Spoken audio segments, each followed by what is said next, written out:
The clouds parted over the Isles of Boreas. It was time to choose. The rebellion was in trouble. Ravens were scouting for the secret rebel base. They needed a game changer. Pieces of the Sky Ripper had surfaced. Bernardo knew that using it could go catastrophically wrong. But he was sure he could figure out how to use it safely. Also, a temple had risen out of empty desert. The Iblis stone was hidden there. It was a dangerous artifact.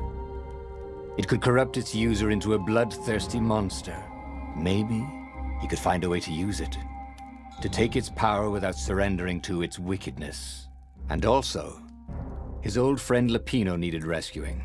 Of course, Renato had a pretty strong suspicion that Lupino had betrayed the rebellion, and he had a gut feeling that he needed to use that to his advantage.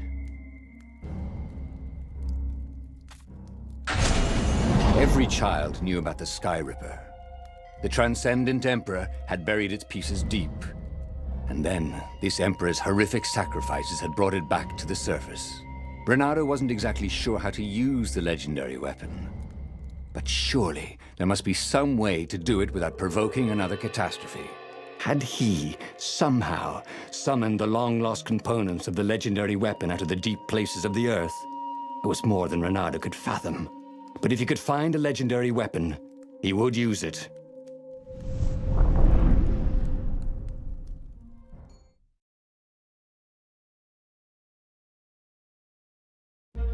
As he set foot on the island, Renato couldn't help feeling a bit curious.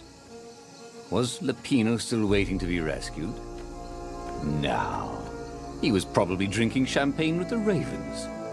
Did ravens drink champagne? Did rabbits? Renato felt oddly thirsty, come to think of it.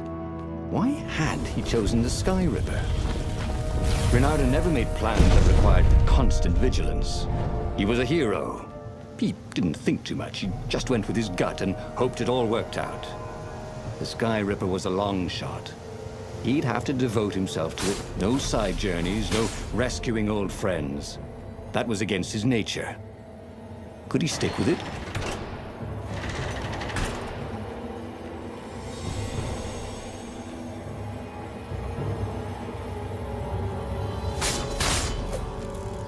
Sleep tight. The people who had built this castle, did they even know what monstrous weapon lay hidden within their walls? The Sky Ripper could destroy anything it touched, or so the legend said. As the Transcendent Emperor had fought the Lost Gods, thousands of thousands had died. But Renato had been through wars. The only merciful war was a short one.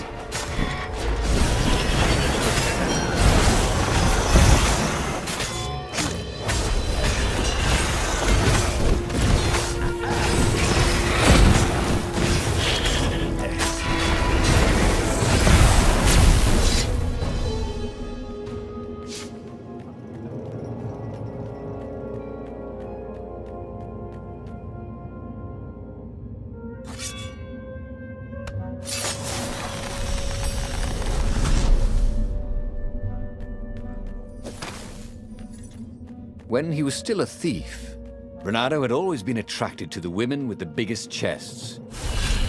No, that's not what I meant. Wrong.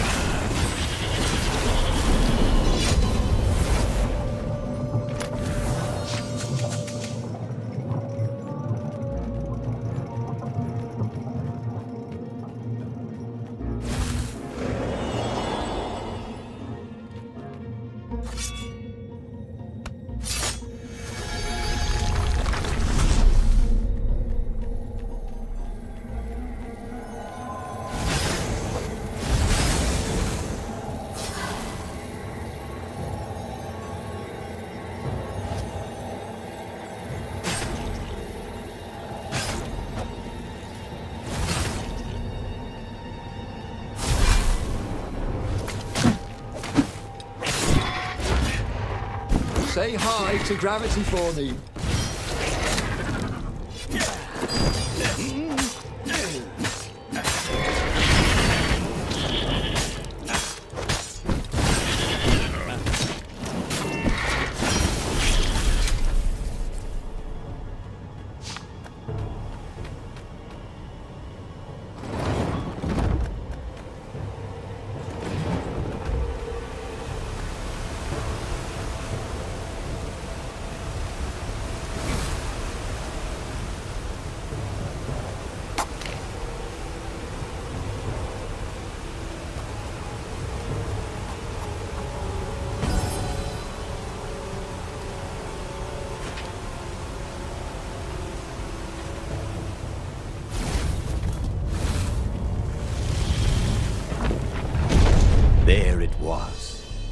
Sky Ripper's armature.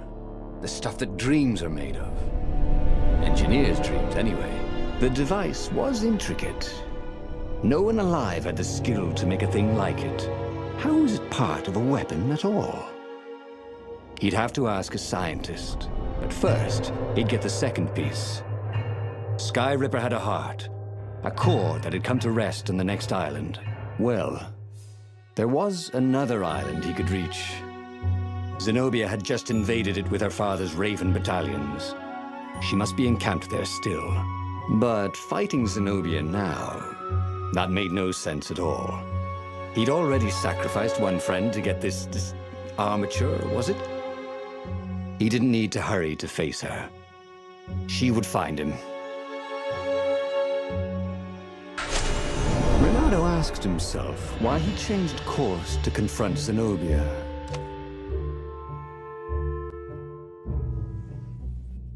The truth is, though, he wanted to see her, wasn't it? It had been a dozen years since Swordfu School. He'd followed every rumor about her, every scrap of news. Not that he still loved her. After all, she was his enemy. No, it was solely because, know your enemy. All right, maybe he should stop pretending. He knew exactly how she felt about him. But their love affair always ended with a tragic death. Unless, maybe he could find a way to dodge tragedy. Surely he could, couldn't he?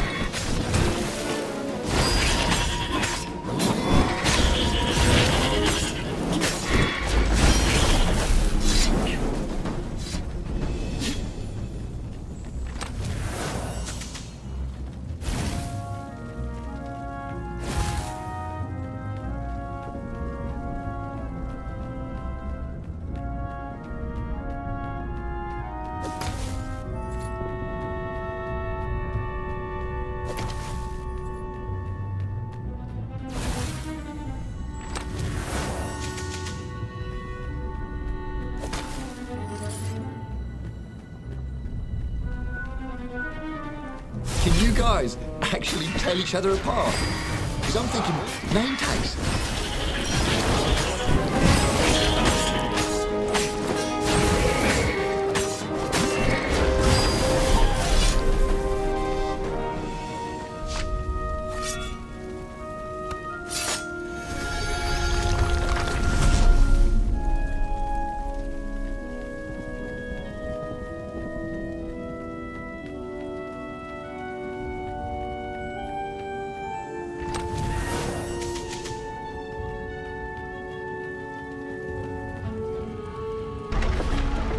He couldn't do worse with Zenobia than he'd done with the core, could he?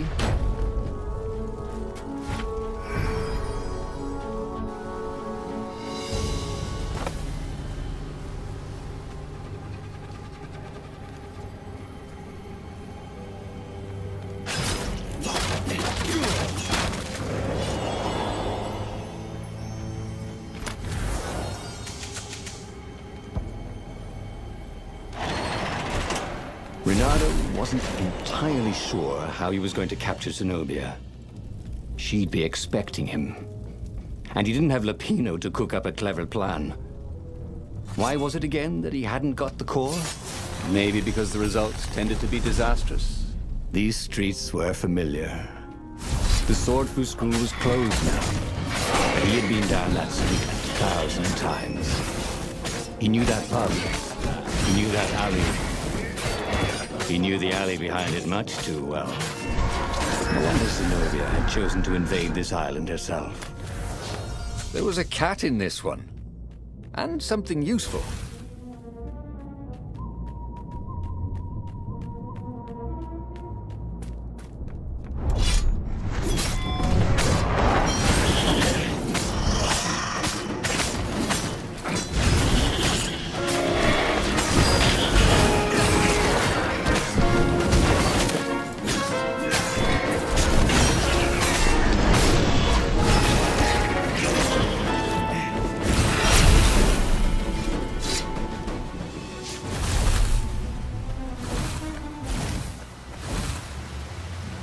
Renato slinked through Zenobia's ship, making no sound at all.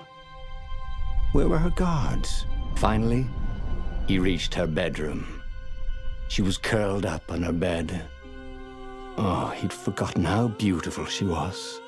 How sleek. How soft. He tapped her on the shoulder with his sword. She vanished. And he suddenly noticed he couldn't move except his mouth. In fact, soon he couldn't keep his mouth shut. He told Zenobia everything. Sky River, the Iblistone, even where the secret rebel base was, until he was hoarse. It was some kind of truth spell. A talky truth spell. She called her father by Farspeaker Toad and filled His Majesty in. But why didn't he get the core? Croaked the Farspeaker in something like His Majesty's croak. That makes no sense. It's a trap, shouted the Emperor. I'll meet you at the outpost, and I'll bring my interrogators. If Renato came face to face with the Emperor, maybe he could assassinate him. But maybe it would be smarter and safer to turn Zenobia against her father. What are you doing? Asked Zenobia. Did you ever wonder why the Emperor adopted you? He asked her. She shook her head. He told her. His Majesty wanted to bring the lost gods back. They could make him an eater of souls, an immortal. But to seal his bargain with them, he needed a sacrifice. Someone who truly loved him. She was stunned. Furious. You're lying. Under a truth spell? It's a trick. You can't prove that. Take me to the observatory, and I will.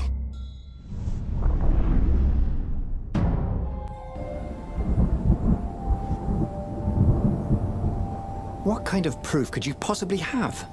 She said as they landed on the Nexus. Your father ritually sacrificed a village, and he left witnesses? The scientists resurrected one. Well, it's not really alive, but it can talk. A true witness. She frowned. The dead can't lie. Well, I bet they could. They just don't have any reason to. She nodded grimly. You go on ahead. I don't want the ravens to see me.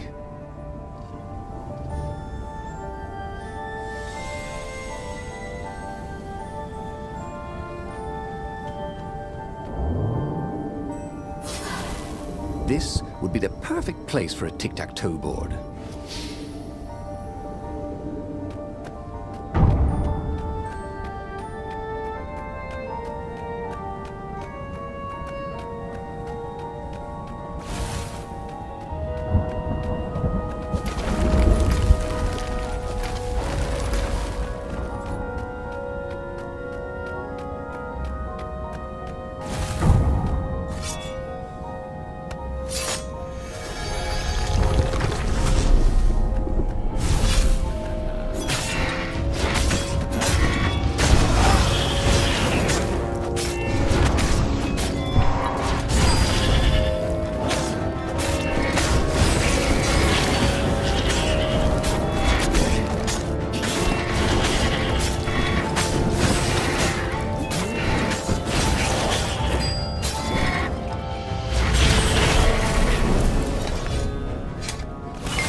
She caught up with him. Don't you think I'd know if my father wanted to invoke the lost gods? Would he tell you? No? Would you help him?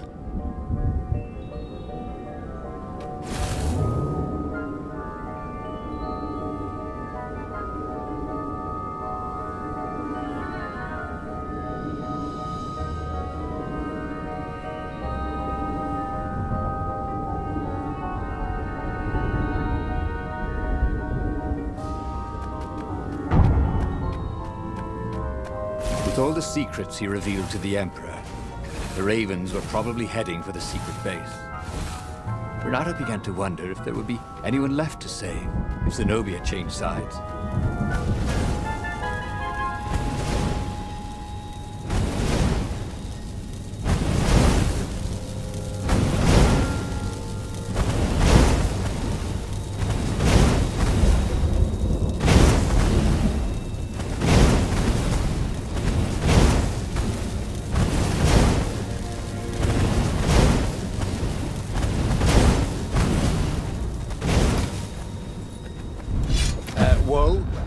face.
The observatory was a burning hulk. Dead scientists and black feathers everywhere. The ravens had burned the reanimated witness to cinders. Renato was stunned. There goes my proof. These were scientists, not rebels, Zenobia said, upset. Why would he do this? I don't know.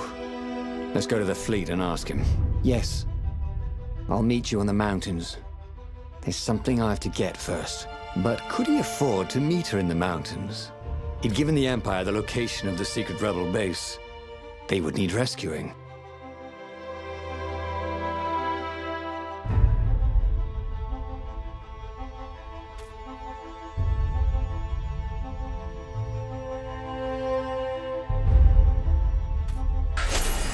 Why was he going to meet up with her? Wasn't it more important to rescue the Rebel Council from the almost certain Imperial attack? Why was he in this war anyway? Was it really to fight the good fight, or did he just want to see her again? One of these days, Renato thought, I should really figure out my motives before I pounce. Nah.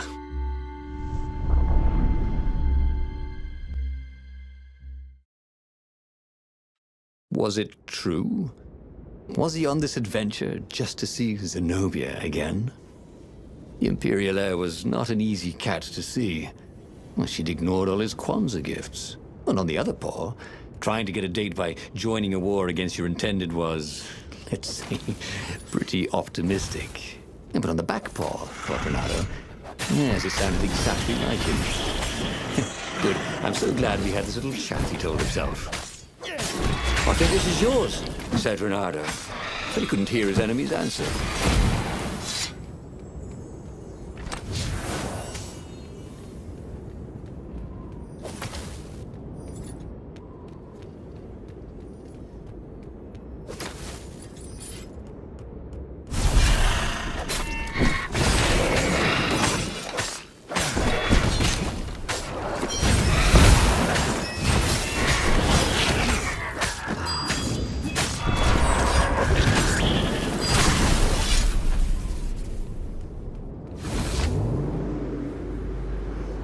There was an engraving.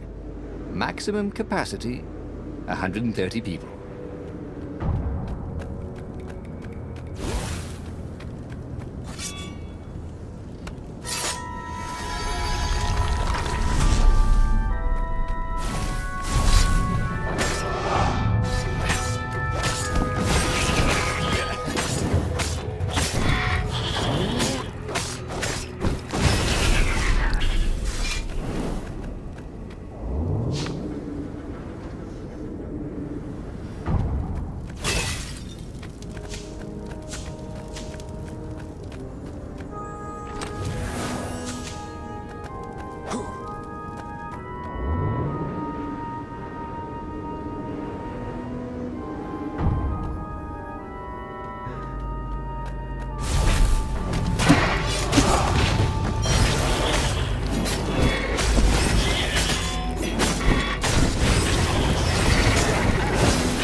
There were a lot of dead ravens along the side of the road.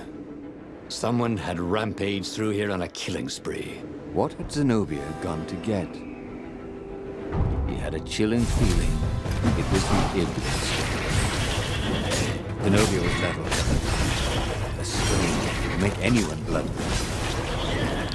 You could tell her style from the blade work in the dead bird.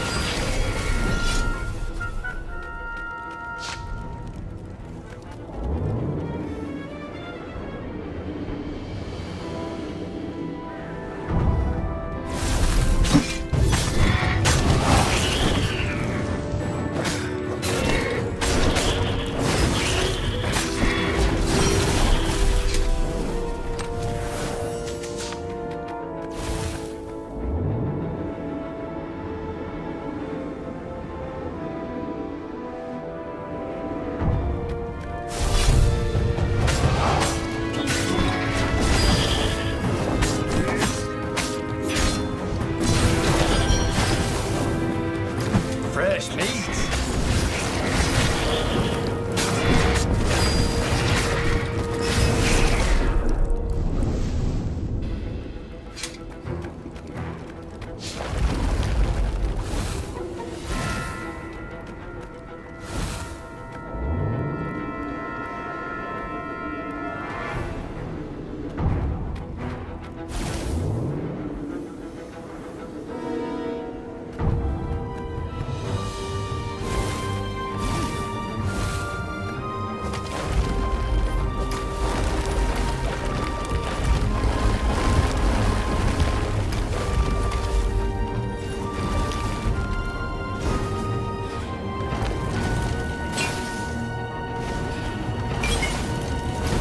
Renato wondered what he should do when he found Zenobia. What could he do if she had the Iblis stone?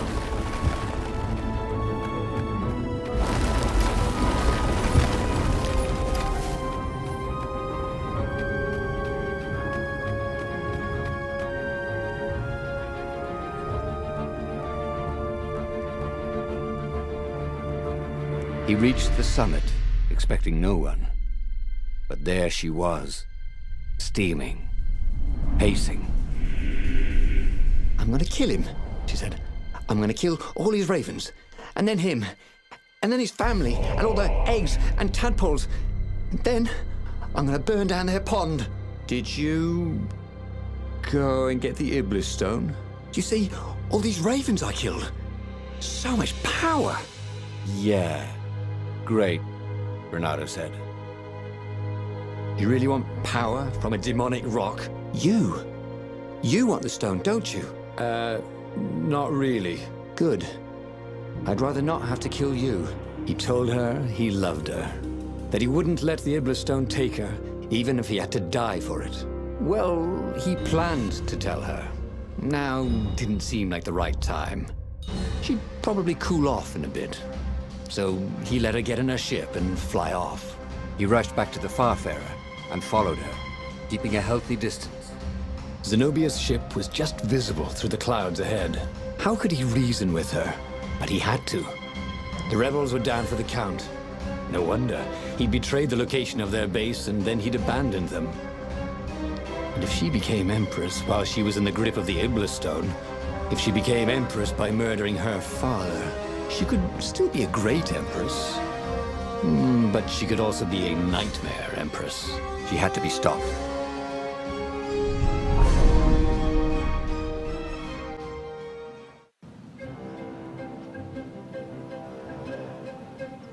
There were more dead ravens along his path, some of them wounded in the back. He knew she could have easily talked her way past them, or clouded the little tiny raven brains with a spell.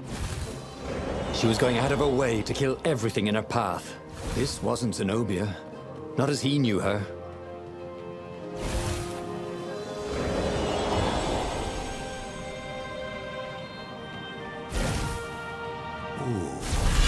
Portal that led right into the middle of the fleet. It was a glaring weakness in the defense.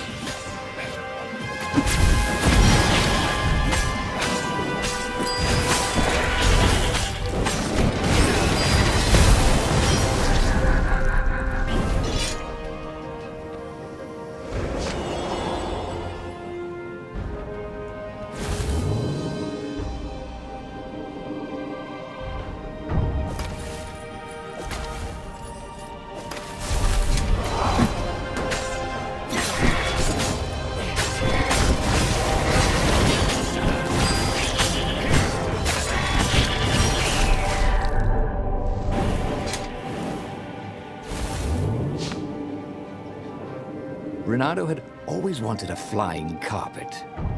This was more like a flying tabletop. It would do.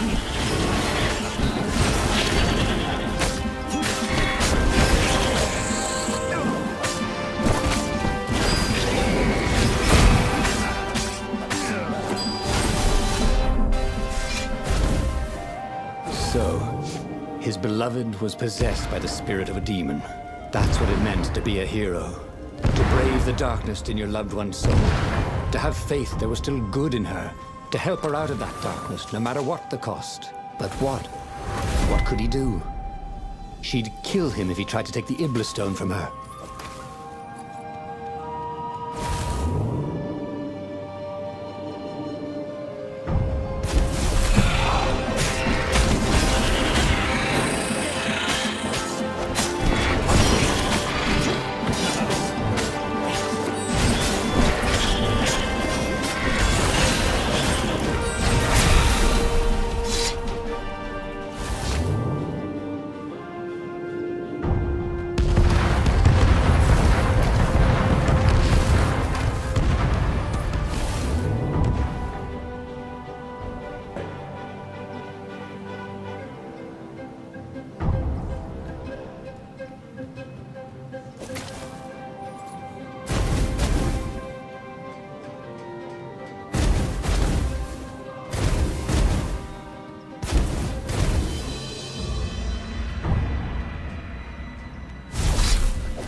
At the end of the trail of raven corpses was Zenobia.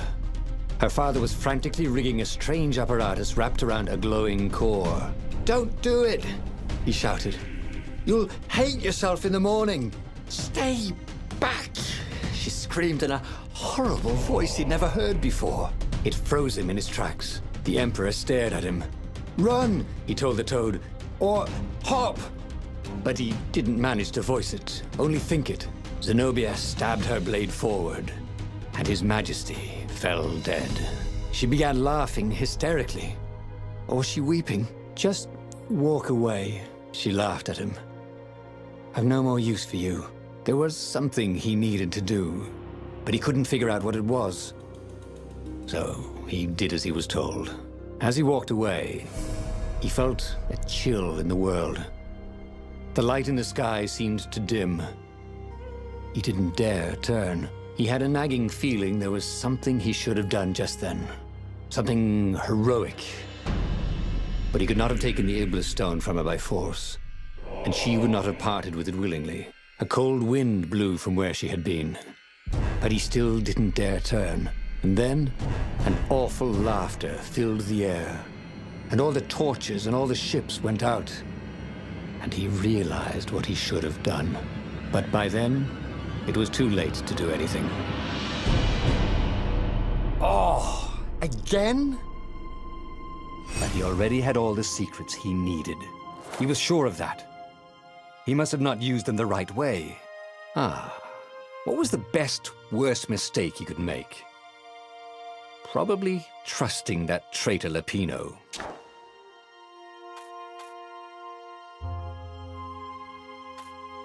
The book's pages fluttered to the beginning once again. Faster than before?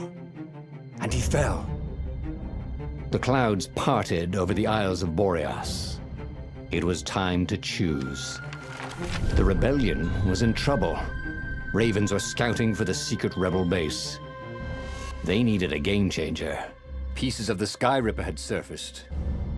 Renato knew that using it could go catastrophically wrong, but he was sure he could figure out how to use it safely.